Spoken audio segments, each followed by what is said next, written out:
Le comité de la Bibliothèque de Saint-Angèle vous propose sa capsule Coup de cœur. Ce mois-ci, les œuvres de Marjolaine Potvin, parues aux éditions Marcel Broquet. Originaire de la Gaspésie, Marjolaine Potvin y fait son cours d'infirmière avant d'y travailler. Elle vit ensuite à Montréal, en Algérie et au Maroc. Elle s'installe à Montréal en 1985 où, avec son conjoint, elle élève ses 3 enfants tout en faisant carrière dans l'enseignement des soins infirmiers au Collège de Maisonneuve.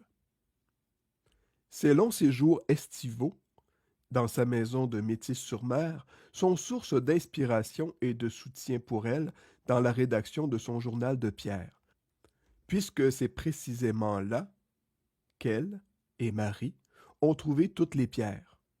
Marjolaine Potvin a publié plusieurs romans.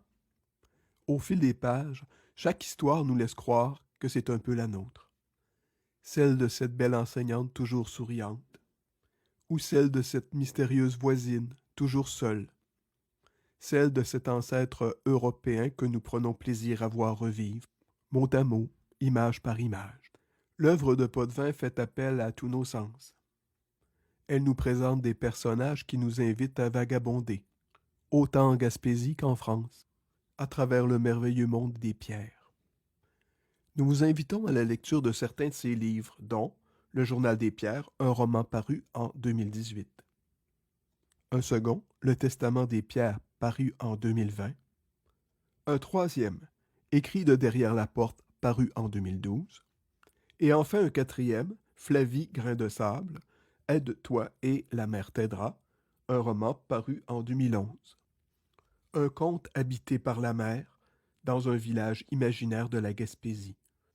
Une fillette ayant tout juste l'âge de raison trouve un 10 sous qu'elle associe rapidement au sou chanceux dont lui a parlé sa grand-mère.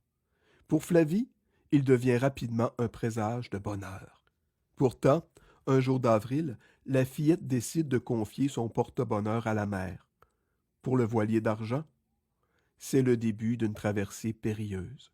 Pour Flavie, l'imaginative, c'est le début d'une tradition de pèlerinage.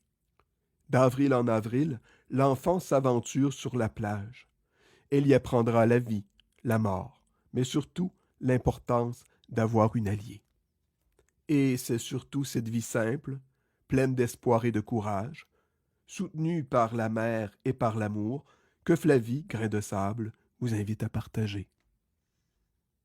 Ces 4 ouvrages sont disponibles au comptoir des prêts de votre bibliothèque. Le comité de la Bibliothèque de Saint-Angèle vous souhaite bonne lecture et vous dit à bientôt pour une prochaine capsule coup de cœur. La capsule coup de cœur est produite pour le comité de la Bibliothèque de Saint-Angèle par Harold Pinault au texte et à la narration. Les productions du Coyote Bleu, automne 2023.